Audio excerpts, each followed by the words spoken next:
మనం ఆలోచిస్తూ యోబు గ్రంథం 4వ అధ్యాయం 6వ వచనం ఒక్క మాట మాత్రం చదువుదాం. నీ భక్తి నీకు ధైర్యం పుట్టింపదా?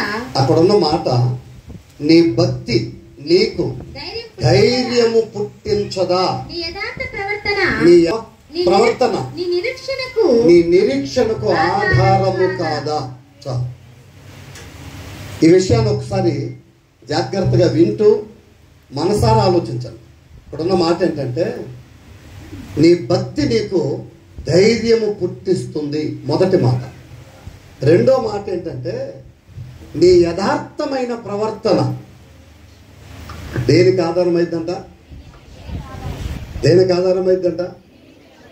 ఒక మనిషికి ఒక నిరీక్షణ ఉంటుంది, ఆ నిరీక్షణకు ఆధారమవుతుందట. భక్తి ధైర్యం పుట్టిస్తుంది, యథార్థమైన ప్రవర్తన నిరీక్షణకు ఆధారంగా మారుద్ది. దేవుడి మాటల ద్వారా మనందరితో సంపూర్ణంగా మాట్లాడును గాక. చిన్న చరణం పాడదాం.